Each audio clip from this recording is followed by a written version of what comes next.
لا إله إلا الله.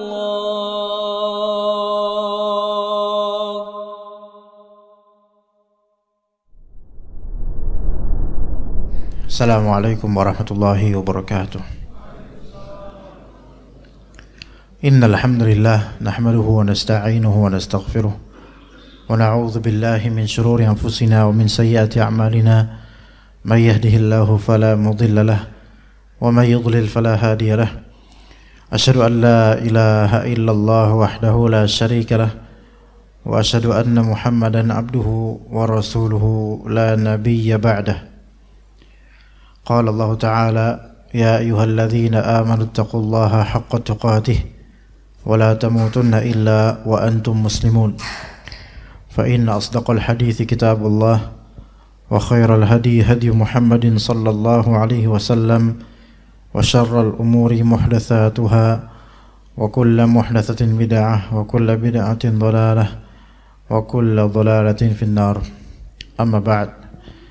Para jemaah sekalian yang dirahmati oleh Allah Azza wa Jalla, sesuai dengan yang diizinkan oleh DKM, bagi ana untuk kali ini membahas kitab Iqtida' as-Sirat al-Mustaqim li mukhalafati ashabil jahim, karya Syekhul Islam Ibnu Taimiyah rahimahullah. Kitab ini ya membahas tentang manhaj, ya sikap beragama seorang muslim, terutama dalam masalah berkaitan dengan tasyabbuh bil kuffar, menyerupai orang-orang kafir, dan masalah-masalah berkaitan dengan kesyirikan ataupun kebid'ahan. Kitab Iqtida' as-Sirat al-Mustaqim ini termasuk salah satu kitab populer di kalangan ulama dan penuntut ilmu. Namun sejujurnya kitab ini tidak mendapatkan haknya di tanah air ini karena hampir tidak ada yang membahasnya sebagai bahan kajian, ya. Padahal ayat dan hadis dan faedah yang termaktub di kitab Iqtida' ini itu sangat-sangat menyentuh ke lapangan di realita keadaan kaum muslimin di zaman sekarang. Dan kita pada hakikatnya kajian kitab ini kajian kitab rumahan tadinya di kediaman kami, namun kami alokasikan ke sini supaya lebih bermanfaat insyaallah. Pembahasan yang akan kita bahas pada malam hari kali ini berkaitan dengan qaswatul qalb, kekerasan qalbu, keras hati. Ya, keras hati. Qaswatul qalb, yang itu ada dari dalil dari Al-Qur'an yang berkaitan dengannya. Korelasi antara qaswatul qalb dengan tasyabbuh bil yahud. Ya, korelasi antara kerasnya hati dengan menyerupai orang-orang Yahudi. Itu ada korelasi, nanti insyaallah kita sebutkan. Namun jemaah sekalian rahimakumullah, qaswatul qalb, kerasnya qalbu itu yang dimaksud di masalah ini tidak seperti yang ditafsirkan oleh uruf kita atau banyaknya orang kita. Kadang-kadang kita itu menganggap orang yang istiqamah itu keras hati, keras kepala. Jadi bukan keras kepala ini maknanya. Ya, ada keras kepala yang negatif, tapi kadang-kadang ada hal yang positif namun disebut keras hati atau keras kepala, seperti istiqamah, keteguhan, as-sabat fid din, teguh dalam beragama, al-hilm, yaitu sikap menahan diri dari merespon sesuatu dengan negatif. Itu dianggap oleh orang-orang sebagai apa? Ngotot atau pendiam atau apa. Tetapi sebenarnya itu adalah salah satu sifat yang dicintai oleh Allah dan Rasulnya. Ya, seperti Rasulullah SAW mengatakan ke seorang sahabat bernama Abdul Qais, atau disebut Abdul Qais, ya, innaka fika atau inna fika khaslataini ahabbahum Allah. Engkau memiliki dua sifat yang Allah Ta'ala cintai, yaitu al-hilmu wal-anad, yaitu sifat hilm dan juga sifat anad. Hilm ini tenang tidak tergesa-gesa dalam merespon, yaitu tidak responsif terhadap sesuatu, apalagi yang negatif. Dan al-anat yaitu ketenangan, jadi tenang, dewasa. Ya, kadang ini disebut oleh sebagian orang keras kepala. Ya, padahal ketenangan itu dengan pertimbangan untuk mencari maslahat yang lebih baik atau menghindari mudarat yang lebih buruk. Jazakallahu khairan. Nah, kerasnya qalbu yang dimaksud di pembahasan ilmu agama yaitu ketika seseorang tidak lagi bisa khusyuk dalam sholatnya, itu. Ya, seseorang tidak lagi ngeresep qalbunya terhadap ilmu syar'i, keras qalbunya. Seseorang mulai jauh dari Allah Azza wa Jalla, keras qalbunya. Seseorang lebih mudah untuk menghafal atau menerima puisi dan lagu dibandingkan Al-Quran dan Hadis, keras qalbunya. Kekerasan qalbu yang bagi banyak orang itu bukan kekerasan qalbu, bahkan kadang-kadang dihiasi itu sebagai menghargai karya seni, menghargai nilai budaya, menghargai kearifan lokal. Padahal dalam Islam ini merupakan mazhar dari mazahir qaswatul qalb, merupakan salah satu format atau bentuk kekerasan qalbu seseorang. Iya, ketika dipanggil atau dengar seruan azan, tidak pernah dia menyambut seruan itu dengan berjalan ke masjid. Qaswatul qalb, keras kalbunya gitu, keras kalbunya. Untuk ketaatan sulit, untuk kemaksiatan mudah, keras kalbunya. Untuk bangun sholat subuh sulit, tapi untuk bangun sepak bola yang lebih awal lagi Liga Champion mudah, keras kalbunya. Jadi banyak sekali kekerasan kalbu yang dihitung dalam Islam sebagai kekerasan kalbu, walaupun orang-orang menganggapnya itu biasa. Tapi sebaliknya betapa banyaknya dalam Islam itu baik, istiqamah, hilm, bagus, sabat, keteguhan, tapi bagi orang-orang itu disebut apa? Keras hatinya. Ini kebalik-balik. Ya, kebalik-balik. Taib, dikatakan oleh Syekhul Islam Ibnu Taimiyah rahimahullah, famimma nahana Allah subhanahu wa ta'ala fihi an musyabahati ahli al-kitab wa kana haqquhu an yuqaddam fi dalailil kitab qauluhu subhanahu.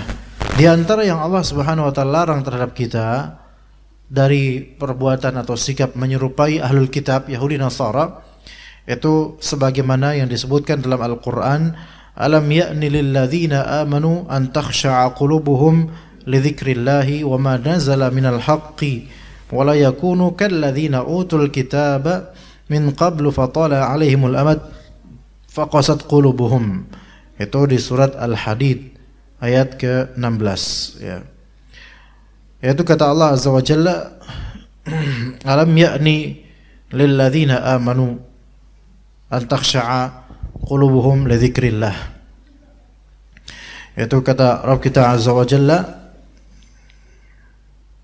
ya, alam ya'ni lil ladzina amanu, belum tibakah waktunya untuk orang-orang beriman agar mereka khusyuk kalbu mereka untuk berzikir kepada Allah Azza wa Jalla. Jadi zikir kepada Allah itu membutuhkan khusyuk, bukan sebatas formalitas atau rutinitas yang tanpa ruh, tanpa rasa, tanpa resepan hati, yang itu dialami oleh banyak kaum muslimin.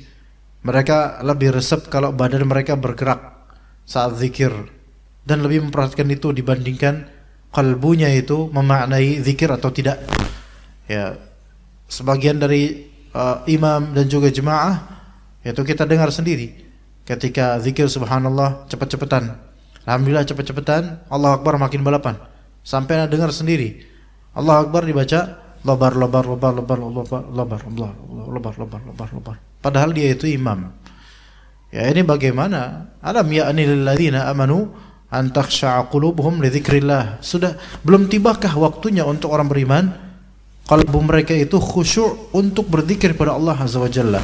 Jadi untuk zikir itu perlu preparation berupa mengkhusyukkan kalbu terlebih dahulu supaya zikir kita ini enak gitu rasanya, ada ruhnya, ada keikhlasannya, ada tujuannya, ada pemaknaannya, ada tadabburnya. Wa ma nazala minal haqq, dan belumkah tiba saatnya untuk orang beriman untuk khusyuk kalbu mereka terhadap apa yang turun dari kebenarannya itu terhadap Al-Quran. Ya, diperdengarkan Al-Quran, udah siap-siap nggak mengkhusyukkan kalbunya? Ya, ini pertanyaan. Ya, nah itu adalah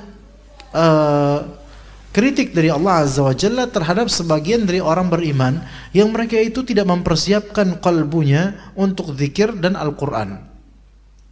Sebaliknya dikatakan sebagai suatu larangan, wala yakunu kalladzina utul kitaba min qabl, dan janganlah mereka itu orang-orang beriman itu berlaku menyerupai seperti orang-orang yang telah menerima kitab sebelumnya, fatala alaihimul amad, dan mereka itu melalui masa yang begitu panjang melalaikan Alkitab yang diturunkan kepada mereka, faqasat qulubuhum, sehingga mereka menjadi orang-orang yang berhati keras. Kalbu mereka ya keras, ya. Jadi waktunya panjang sekali itu tidak memperhatikan ayat-ayat Allah di kitab suci mereka. Maka sampai hati mereka itu keras. Nah, di sini ada dua berarti keadaan yang Allah Ta'ala sebutkan di sini. Yang pertama, hendaklah orang-orang beriman khusyuk kalbunya untuk zikir pada Allah dan untuk Al-Quran. Yang kedua, jangan serupai orang-orang ahli kitab yang mereka itu memang diberi kitab sebagaimana kita juga. Mereka At-Taurat dan Injil, kita Al-Quran. Tapi mereka itu tidak melakukan apa yang Allah perintahkan saat ini, yaitu khusyuk tidak. Khusyuk untuk zikir tidak, khusyuk untuk Alkitab mereka tidak. Sampai fatala alaihimul amad, berpanjang-panjang zaman mereka kayak gitu sampai tercetaklah kemudian kalbu mereka menjadi keras. Jadi kelamaan tidak taubat, kelamaan tidak khusyuk itu membuat kalbu kita keras. Maka orang kalau misalnya udah merasakan kok saya sekarang kurang khusyuk ya salat, kok sekarang saya agak futur, agak malas-malasan, harus segera cepat-cepat diobati dan jangan berlarut.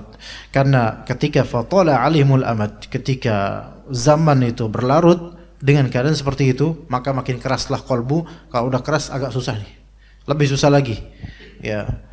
Maka kata Syekhul Islam, faqauluhu wala yakunu mithlahum nahyun mutlaqun an musyabahatihim. Ya, di sini kan dikatakan la yakunu kalladzina utul kitaba min qabl.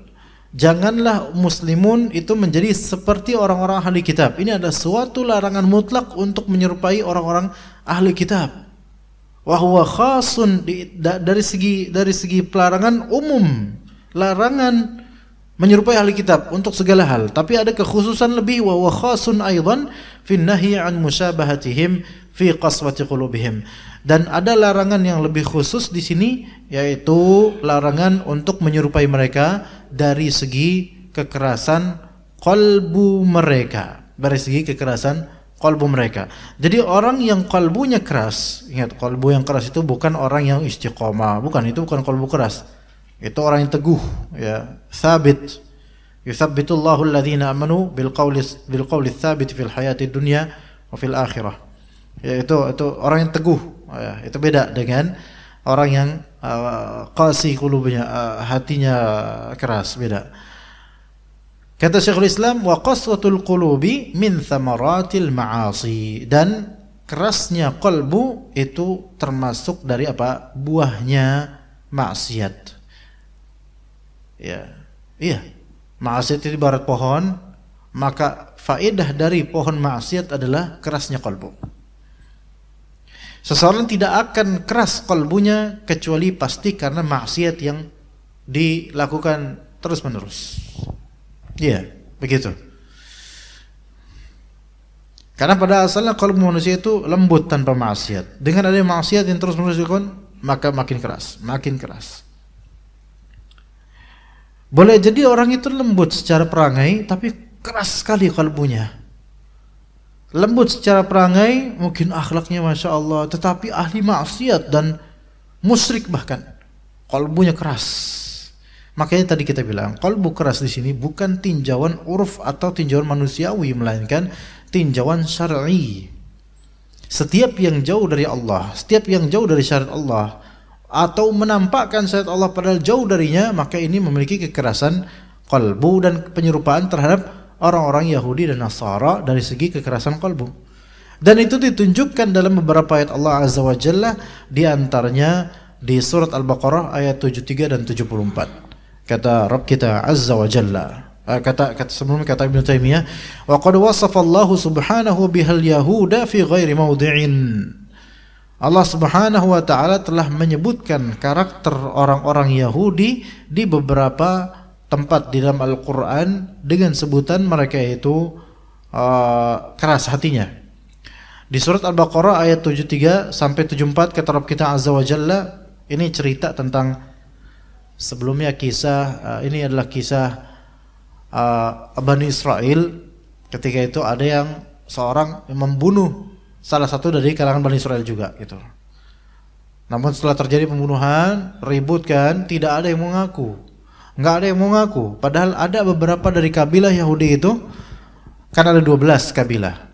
Ya, ada 12 dalam satu orang Bani Israel itu ada 12 kabilah. Satu kalau ras Bani Israel ada 12 kabilah. Yang kabilah yang pembunuh ini itu menyembunyikan hakikat pembunuh, ya, disembunyikan. Ya, enggak apa namanya? Tidak mau mengaku, ya. Akhirnya terjadi keributan, mereka bingung siapa pembunuh sejatinya. Maka Allah Subhanahu wa taala memerintahkan Nabi Musa alaihissalam untuk mengabarkan perintah bahwasanya mereka itu harus mencari baqarah, mencari seekor sapi. Itu sebabnya. Kenapa kok disuruh cari sapi? Nanti setelah dapat sapi, maka Allah syariatkan untuk apa? Faqul nadribuhu bi ba'dihha. Maka kami katakan, kami perintahkan idribuhu, yaitu pukullah, hu di sini mayit. Mayit itu pukullah bi ba'dihha, dengan sebagian anggota tubuh dari sapi tersebut. Ada di antara ulama tafsir mengatakan yaitu dengan buntutnya, ada yang mengatakan dengan kakinya, ada yang mengatakan dengan apapun itu tidak dirinci dalam Al-Qur'an dan Sunnah. Melainkan hanya disebutkan global aja, mujmal bi ba'dihha, sebagian anggota tubuh, yaitu mungkin apalah, enggak tahu. Pokoknya setelah disembelih itu sapi, ya, kemudian diambil salah satu bagian tubuhnya, faqulna dhribu bi ba'dihha. Coba pukul mayit itu dengan salah satu bagian tubuh sapi itu. Kadzalika nuhyillahu astaghfirullahalazim. Kadzalika yuhyillahu al-mauta wa yuriikum ayatihi la'allakum ta'qilun. Begitulah Allah Subhanahu wa taala menghidupkan mayit. Maka ketika dipukul dipukul bagian tubuh mayit itu, tiba-tiba sejenak apa? Hidup kembali untuk apa? Untuk menyatakan siapa the killernya, siapa pembunuhnya. Ya. Oh, ini salah satu kisah dalam Al-Qur'an menunjukkan adanya mayat hidup dengan izin Allah Azza wa Jalla. Dengan izin Allah adanya mayat hidup, ya. Dan itu bukan mati suri. Kalau mati suri habis itu bisa hidup lagi untuk sekian lama. Tapi ini sejenak hidup kemudian ya diwafatkan lagi.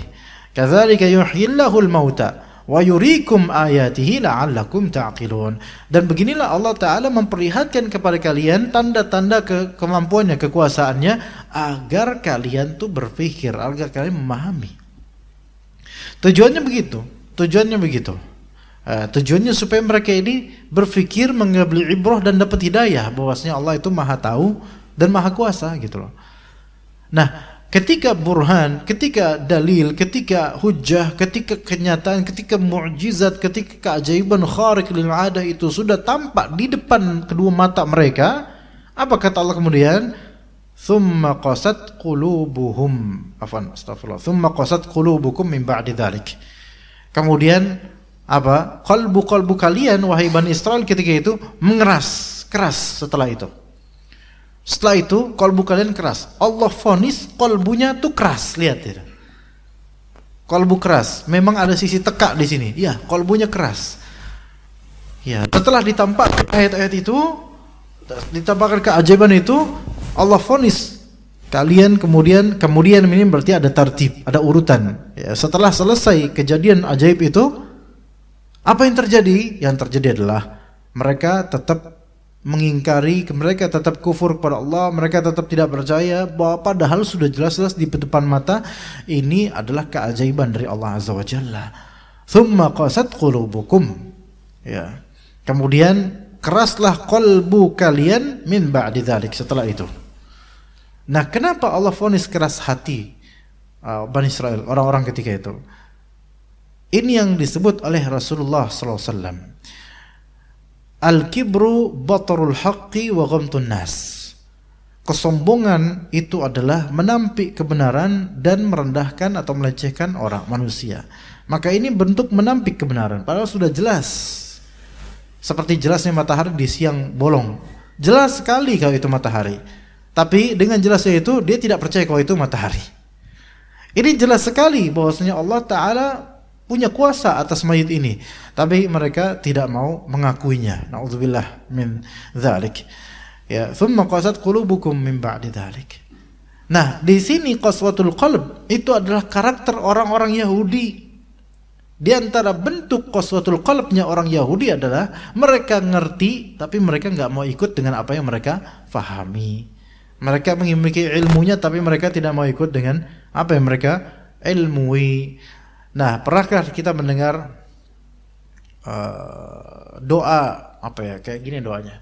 Allahumma apa? Allahumma janganlah Allahumma lakasum itu bukan Pak, itu buat puasa itu Pak. Allahumma rzuqni, bukan. Ini bukan hadis tetapi sering terdengar. Warzuqna ittiba'ah. Allahumma arinal haqqa haqqa warzuqna ittiba'ah wa arinal batila batila warzuqna ijtinabah. Ini bukan hadis, tapi ada di antara salaf kita itu berdoa dengan doa seperti ini. Saya lupa namanya siapa, apakah sahabat atau tabi'in. Tapi ini tidak masalah doa seperti ini. Malah ini doa yang sangat bagus. Artinya apa? Allahumma arinal haqqa haqqa. Ya Allah, perlihatkanlah kepada kami kebenaran sebagai kebenaran. Ya, artinya jangan perlihatkan kami kebenaran itu sebagai kebatilan, tapi tetap perlihatkan kami kebenaran itu sebagai kebenaran. Warzuqna ittiba'ah, dan rizkikanlah kami mengikuti kebenaran itu. Nah, wa arinal batila batila warzuqna ijtinabah, dan perlihatkanlah kepada kami kebatilannya sebagai kebatilan ya Allah, dan rizkikanlah kepada kami untuk menjauhi kebatilan. Jadi ilmu itu rizki, dan mengamalkan konsekuensi dari ilmu itu rizki lainnya gitu loh. Ilmu itu hidayah, dan mengamalkan konsekuensi dari ilmu itu juga hidayah. Ilmu itu hidayah, ilmu hidayah irsyad, hidayah bayan, hidayah ilham. Tapi kalau misalnya mengamalkan konsekuensi dari ilmu, maka ini yang disebut hidayatul taufiq, hidayatul amal, hidayah at-talab. Ya begitu. Nah, orang Yahudi itu mereka hanya sampai step apa? Mengetahui. Tapi mereka enggak sampai mendapatkan taufik untuk melaksanakan konsekuensi dari pengetahuan mereka. Maka orang yang sudah tahu tapi enggak mau ngikut, ya udah tahu itu baik tapi enggak mau ngikut, maka ini keras hatinya. Itu di antara definisinya. Orang yang udah tahu itu jelek tapi malah dia tetap aja ikutan, ini berarti ada kekerasan hatinya juga. Nah, kemudian Allah sebutkan tentang qalbu fahiya kal hijarati aw ashaddu qaswah. Qalbu, hati itu yang keras itu seperti batu, atau bahkan ada hati yang lebih keras daripada batu. Wa inna minal hijarati lama yatafajjaru minhul anhar. Di antara batuan ada yang mengalir darinya sungai, muncrat darinya air menjadi aliran air, Masya Allah. Wa inna minha lama yashaqqaqu fayakhruj minhul ma. Ada yang kemudian batu yang terpecah, keluarlah darinya air. Wa inna minha lama yahbitu min khasyatillah. Ada batu yang tergelincir turun saking takutnya sama Allah, dengan sebab takut sama Allah. Ini menunjukkan bahwasannya sebagian dari benda mati itu di Al-Quran disebutkan memiliki apa? Memiliki sifat. Yang mana sifat ini sifat yang biasanya ada pada makhluk hidup, tapi ini ada pada benda mati. Ini kuasa Allah. Seperti khasyah. Min khasyatillah, dengan sebab takut sama Allah. Loh, batu kok bisa takut? Ya bisa, namanya makhluk Allah. Kalau Allah ciptakan ada rasa takut pada dirinya, oh khalas, nggak masalah. Bukankah sebelum Nabi SAW dinobatkan sebagai Nabi, itu Rasulullah ceritakan, dulu sebelum aku menjadi Nabi, ada batu yang salam terhadapku. Ya bisa aja, kalau Allah Ta'ala ciptakan begitu ya bisa. Cuman kalau kita terjadi pada diri kita, ya khawatirnya itu bukan batunya yang berbicara. Khawatir siapa? Ya jin yang berbicara. Ya biasanya gitu, karena nggak ada kemuliaannya, kita ngapain bicara sama kita.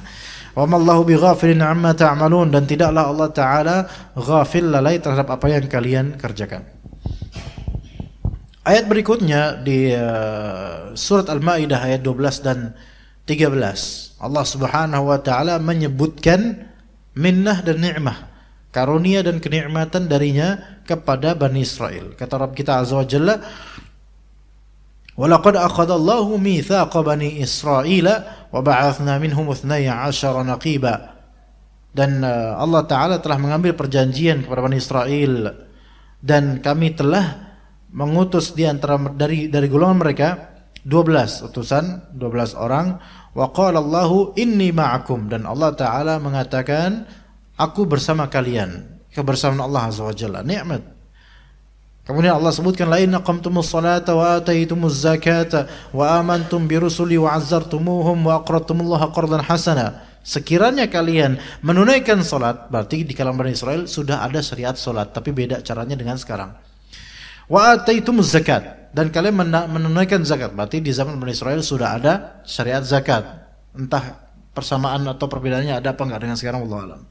Wa amantum bi rusuli, dan seandainya kalian iman kepada para rasulku. Wa azzartumuhum, dan kalian betul-betul menta'zir, yaitu mengokohkan kekuatan bersama mereka, membantu mereka betul-betul, menyokong, bantu untuk mereka. Wa aqradtumullaha qardan hasana, dan kalian meminjamkan kepada Allah dengan pinjaman yang baik, yaitu berkorban harta, ya, demi jihad dan semisalnya. Ini berapa hal? 5 hal: salat, zakat, beriman kepada para rasul, menolong para rasul, dan berjihad dengan harta. Seandainya itu yang kalian lakukan, la ukaffiranna ankum sayyi'atikum wa la udkhilannakum jannatin tajri min tahtiha al-anhar. Maka kalian pasti akan aku hanguskan dosa-dosa kalian, dan aku masukkan kalian ke surga yang mengalir di bawahnya sungai-sungai. Sampai kemudian ayat berikutnya, fabima naqdihim mitsaqahum la'annahum wa ja'alna qulubahum qasiyah. Dan dengan sebab naqdhihim mitsaqahum, dengan sebab mereka itu malah justru melanggar perjanjian dengan Allah. Makanya kata para ulama, al-yahud ghadirul uhud. Yahudi itu karakter aslinya adalah yang suka mengingkari perjanjian. Nah, kalau misalnya udah sering janji, mesti batal, cancel. Pokoknya gitu terus, urusannya gitu terus itu. Jadi bikin baper orang. Nah, ini karakter Yahudi nih. Kalau misalnya ada orang yang seperti itu, suka ngejanji, suka bikin perjanjian, tapi kemarin mereka kemudian membatalkannya atau melanggarnya, maka mental Yahudi ada pada orang ini. Walaupun mungkin sukunya suku Indonesia, tapi mentalnya mental Yahudi. Ya bisa mental Bani Israel. Ya, boleh kita nasihati, antum ini orang Jawa apa Bani Israel sih gitu. Kira-kira tersinggung nggak? Kenapa tersinggung? Kan sifatnya ada di sini. Suka melanggar janji. Fabima naqdihim mitsaqahum, mitsaq itu artinya adalah perjanjian, akad, ya, akad perjanjian. Terus dinaqd yaitu dibatalkan atau diselewengkan atau dilupakan. Kebiasaan seperti itu apalagi terhadap Allah Azza wa Jalla, maka konsekuensinya apa? Pertama, la'annahum, kami laknat mereka. Berarti kami usir mereka dari rahmat. Tidak Allah berikan rahmat. Wa ja'alna qulubahum qasiyah, dan kami jadikan kalbu mereka itu keras. Nah, kami jadikan kalbu mereka itu keras. Ya. Jadi gini ya, seseorang itu ketika dia banyak janji, ya, kemudian suka apa? Suka melanggar janji sendiri. Besok insyaallah. Ternyata enggak. Nih kayak gini nih, orang kayak gini nih. Pakai insyaallah. Ya, kemudian sering kayak gitu misalnya. Iya benar sih pakai insyaallah, tapi sering nggak jadinya. Ini kan bikin mangkel orang. Ya, besok insyaallah ya. Ada dua kemungkinan. Indonesia ini insyallahnya nih perlu diperdebatkan orang-orang Indonesia tuh insyallahnya itu insyaallah mana? Kalau insyaallah Saudi, insyaallah beneran insyaallah. Kalau insyaallah Cimahi ya beda ya. Insyaallah Jakarta ya di Indonesia. Antum kapan datang? Insyaallah besok. Ngomong gitu besok, ditunggu sama orang besok. Katanya mau datang sekarang, besoknya ngomong gitu. Nah, emang anak ngomong gitu? Iya kan antum kemarin bilang insyaallah besok. Oh, afwan, mulai afwan ya. Afwan, ana nggak tahu, ana lupa, ana nggak sadar mungkin. Ya ini bahaya nih, kalau kebiasaan gini nggak boleh.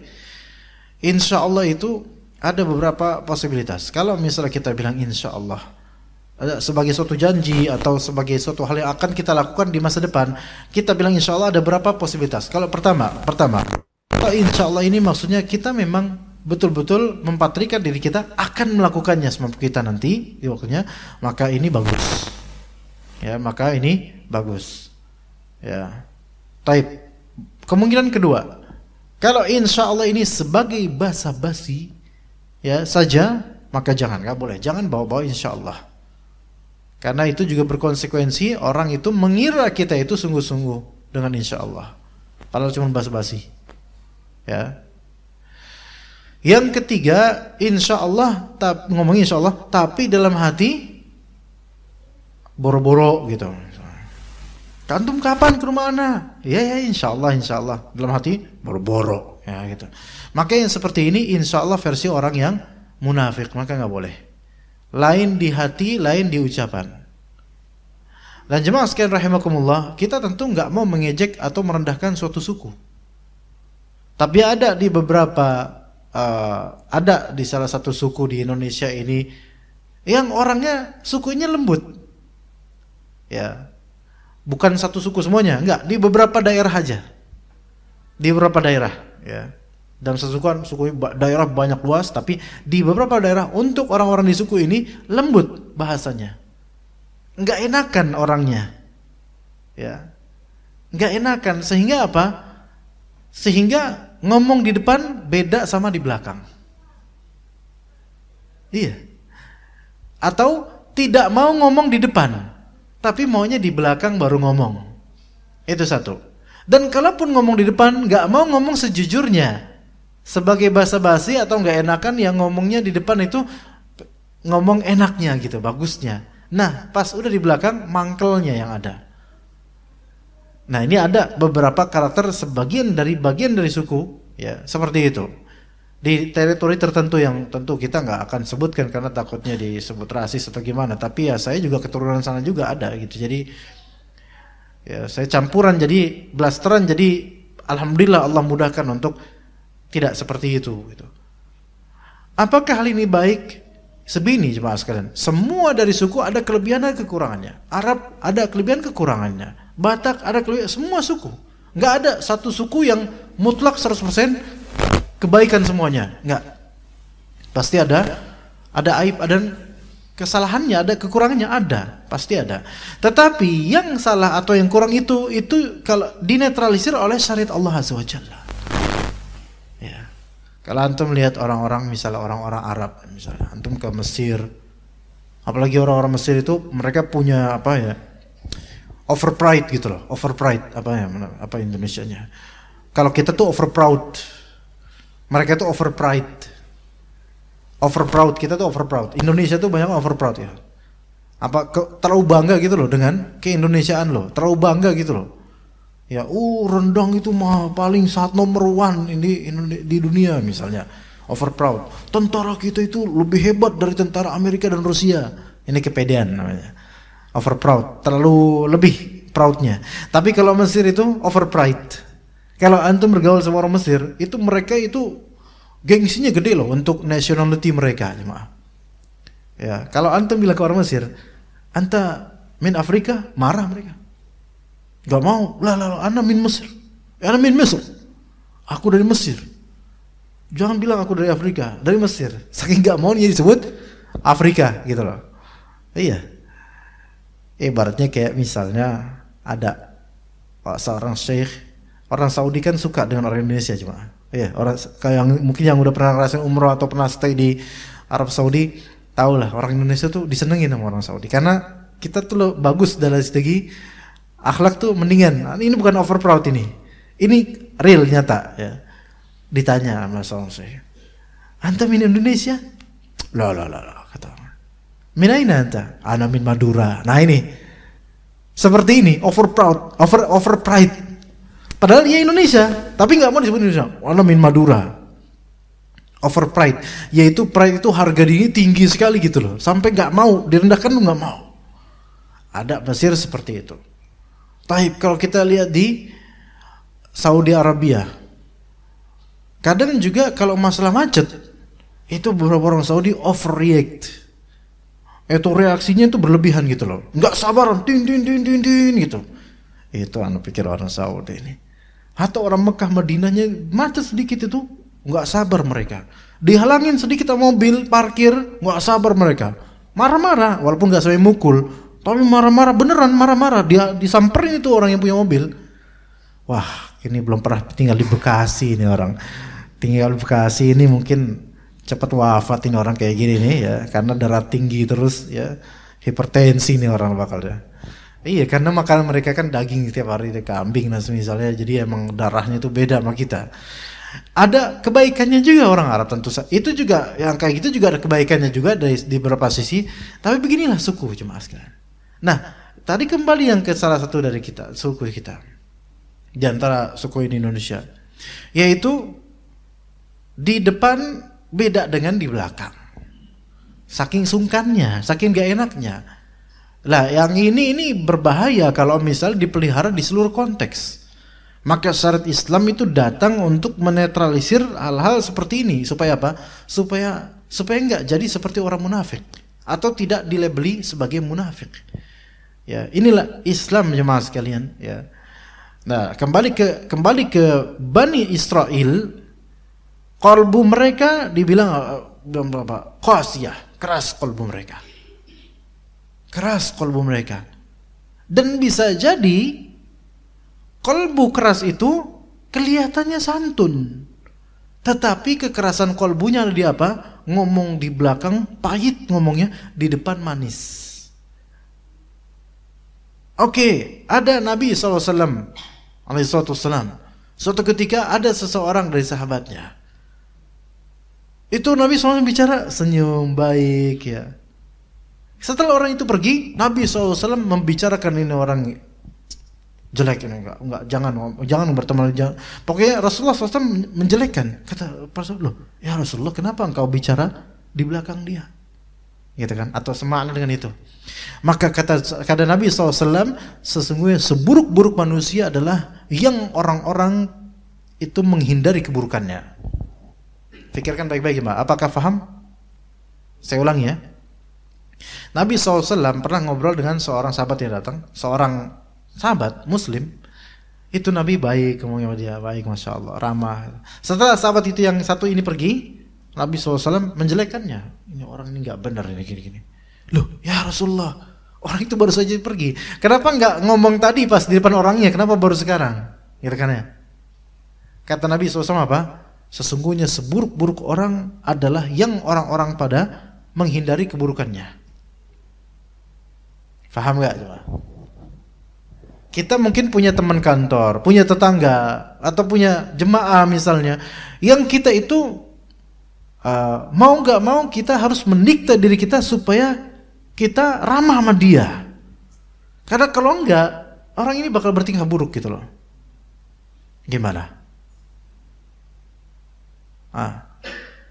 Ada beberapa orang punya karakter, dia itu jelek perangainya, maka kita itu nggak mau berurusan sama dia gitu loh. Gimana Pak? Gimana Pak? Temperamental, atau memang kalau kita salah sedikit kita dijelek-jelekin sama dia, kita nggak ramah sedikit bintang 1 gitu misalnya, ya kan? Nah, maka kata Nabi, sesungguhnya sejelek-jelek manusia adalah yang orang-orang itu pada menghindari keburukannya. Nah, Rasulullah itu seperti apa? Tadi Rasulullah ramah di depannya demi menghindari keburukannya. Gitu loh. Karena kalau Rasulullah bersikap transparan apa adanya, orang ini bakal mengeluarkan perangai jeleknya gitu. Sehingga takutnya jadi kufur karena di depan Rasulullah. Gitu, Pak. Iya. Ya. Nah, contoh, mohon maaf, ini nggak ada di sini insyaallah. Misal ada jemaah di sini. Ya. Ini jemaah ini ngototan orangnya. Ya. Kemudian setelah kajian, bukan setelah pas masih kajian, saya jawab, Ustaz, tanya Ustaz. Oke. Nanya dengan bahasa yang seolah mengajarkan Ustaz gitu misalnya. Jemaah udah mulai kembang kempis itu jemaah tuh. Wah, ini satu orang ini, ya. Tapi ustaznya tetap, oh gitu, masya Allah bener Pak. Ya. Oh, dalam hati ustadznya tuh udah, awas lo habis sholat gue doain lo. Dalam hati udah nggak seneng gitu sama orang ini. Tapi ustadznya tetap, oh ya Pak, masya Allah. Ya. Oh ya Pak, makasih Pak, masya Allah. Setengah jam Pak, masya Allah, makasih, masya Allah. Ya. Kemudian setelah selesai kajian, selesai sholat, misalnya, ngobrol sama jemaah lain atau panitia di KM, Pak itu orang siapa sih? Kok repot banget gitu? Ya kata ustadznya gitu. Ya dia kayak bilang, ustadz nggak ngomong dari tadi, nggak ngekat omongannya. Maka kata ustadznya, kalau saya cut mungkin dia banyak bertingkah Pak, makanya saya biarin aja biar dia seneng gitu loh. Nah seperti itu modelnya.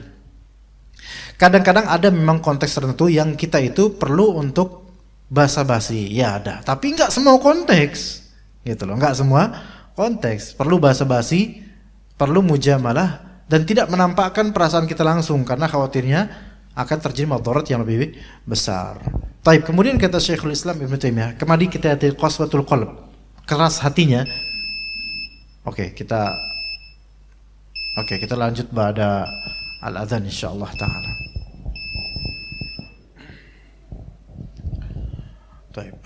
Syekhul Islam rahimahullah taala berkata, wa inna qauman min hadhihi al-ummah mimman yunsabu ila ilmin aw dinin qad akhadhu min hadhihi as-sifati binasib. Sesungguhnya suatu golongan di umat ini, yaitu umat Muhammad SAW, umat Islam, di antara mereka yang ternisbatkan kepada ilmu syariat dan agama Allah. Ternisbatkan kepada ilmu dan agama. Maksudnya ternisbatkan kepada ilmu yaitu orang-orang yang mempelajari ilmu agama Allah Azza wa Jalla. Ternisbatkan kepada din agama yaitu orang-orang yang rajin ibadah. Ada di antara orang-orang di umat ini yang ternisbatkan kepada ilmu dan ternisbatkan kepada ibadah, itu mereka memiliki sifat keras hati seperti orang-orang Yahudi. Ajaib. Ya. Karena istilahnya orang alim bagi kita itu loh. Orang alim itu kan imma dia memang punya ilmu tinggi atau orang alim yang memang dia ahli ibadah. Tapi ternyata di antara orang berilmu dan di antara ahli ibadah itu mereka ada yang memiliki kekerasan hati yang kita bertanya-tanya, lalu apa efek ibadah dan ilmunya orang-orang ini? Maka kata Syekhul Islam Ibnu Taimiyah, yara dzalika man lahu basirah. Orang yang memiliki basirah. Basirah di sini adalah keilmuan di kalbu, bisa melihat siapa-siapa yang ilmunya itu mengeraskan hatinya dan siapa-siapa yang penampakan ibadah itu mengeraskan hatinya. Jadi ada orang memang berilmu, tapi ternyata keras, kalbunya keras. Ada orang rajin ibadah, namun ternyata keras kalbunya. Ya, keras kalbunya. Kenapa kok bisa begitu? Yang seperti yang tadi dibilang oleh Syekhul Islam, wa qaswatul qalbi wa qaswatul qulubi min thamaratil ma'asi. Kerasnya qalbu itu dari apa? Merupakan buahnya maksiat. Dari maksiat itu ibarat pohon, buahnya adalah kerasnya qalbu. Maka memang ahli ilmu, tetapi ilmunya tidak bermanfaat. Karena dia ahli maksiat. Ahli ibadah, sering ibadah, penampilannya ibadah, tapi ternyata enggak ikhlas atau ahli maksiat. Maka keras qalbunya. Fa na'udzubillahi min kulli ma yakrahuhu Allah wa rasuluh. Maka kita berlindung kepada Allah daripada segala apa yang dibenci oleh Allah dan Rasulnya. Walihadza kana as-salafu yuhadzirunahum hadza. Oleh karena itu para salafus saleh mereka mengingat mewanti-wanti antar mereka dan untuk kaum muslimin akan qaswatul qalb, karena bisa menimpa orang yang level ilmunya itu tinggi, bisa menimpa orang yang kelihatannya itu rajin ibadah. Ya, kita tidak menjelekkan ilmu, tidak menjelekkan ibadah. Bagus. Jamaklah antara tingginya ilmu dengan semangatnya ibadah. Tetapi maksiat itu bisa saja menjadi penghalang antara kebenaran, penghalang antara manfaatnya ilmu terhadap diri kita, penghalang antara khusyuk ibadah dengan diri kita. Maka Imam Bukhari rahimahullah meriwayatkan dalam sahihnya an Abil Aswad Ad-Du'ali, beliau berkata, Ba'atha Abu Musa ila qurra'i ahli al-Basrah. Abu Musa al-Ash'ari mengutus seseorang kepada para pembaca Al-Quran. Pembaca Al-Quran di zaman Nabi itu artinya, di zaman salaf itu artinya penghafal Al-Quran. Ya, qurra, pembaca di zaman itu maknanya adalah para huffaz. Kepada para penghafal Al-Quran di negeri Basrah, yang mereka merupakan orang-orang penduduk Basrah asli, penghafal Al-Quran. Fadakhala alaihi 300 rajulin qad qara'ul Quran. Maka kemudian bertemulah kepada utusan ini dari utusan Abu Musa al-Ash'ari, bertemulah dia dengan 300-an laki-laki yang mereka itu merupakan para pembaca Al-Quran, para penghafal Al-Quran.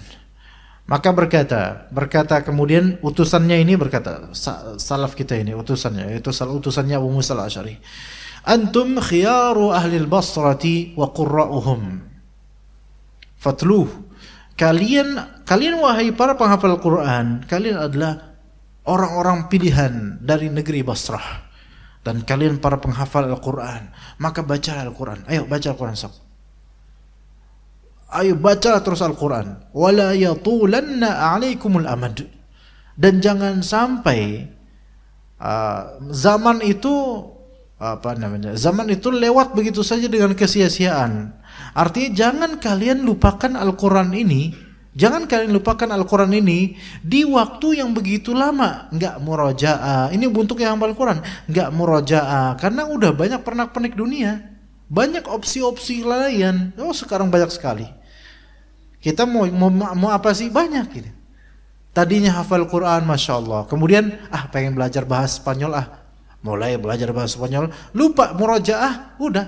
Atau bukan bahasa Spanyol, bahasa Inggris misalnya. Bagus, English, bagus. Tetapi kemudian gara-gara kursus bahasa Inggris, belajar bahasa Inggris lebih serius, akhirnya murajaahnya mulai kurang, fatala alaihil amad. Waktu kemudian habis lama, fataqsu qulubukum, maka kemudian kalbu kalian menjadi keras gara-gara lupa dengan apa-apa yang sudah kalian hafal itu. Kama qasat qulubu man kana qablakum, sebagaimana kerasnya kalbu orang-orang sebelum kalian dari kalian Yahudi dan Nasrani.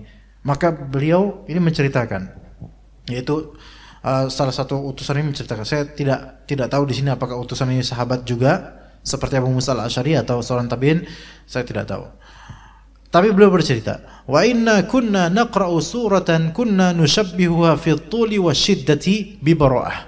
Kami itu dulu pernah menghafal surat yang kami itu memisalkan surat ini dari segi panjang dan dari segi ketegasannya itu seperti surat Bara'ah, surat At-Taubah. Ya, surat At-Taubah itu salah satu surat yang tegas dalam Al-Quran, membongkar banyak kisah-kisah orang munafik. Makanya surat Bara'ah, surat Taubah juga disebutkan surat Al-Mufaddihah, surat yang membongkar aib-aib orang-orang munafik. Maka kemudian kami dulu itu sampai bisa ngebaca itu, bisa hafal itu, surat-surat panjang, maksudnya panjang tegas ya suratnya, fa'ansaituha. Tapi tiba-tiba kemudian aku sampai lupa ya. Lupa, dan aku hanya hafal faedah darinya dari hafalanku waktu itu, hafalan surat-surat panjang, dan faedah cuman ini, lau kana libni adama wadiyan min mal labtagha wadiyan thalitha. Seandainya anak Adam, manusia itu memiliki 2 lembah harta, maka dia akan mencari 1 lembah yang ketiga. Wala yamla'u jawfu ibni adama illa turab, dan tidak akan kemudian pada endingnya, walaupun nyari berlembah-lembah harta, tidak akan ada yang masuk ke mulutnya kelak kecuali tanah. Artinya mau sekaya apapun kita tetap akan mati. Hanya itu doang yang saya hafal, saya paham setelah surat-surat yang panjang itu. Sebelum saya hafal lupa, tinggal itu doang. Ya, wa kunna naqra'u suratan kunna nusabbihuha bi ihdal musabbihat. Kami itu pernah juga menghafal surat yang kami serupakan ini seperti surat-surat musabbihat yang diawali dengan sabbahalillahi ma fis samawati, as-saff misalnya, surat-surat seperti itu ya. Fa ansaituha, kemudian aku pun lupa.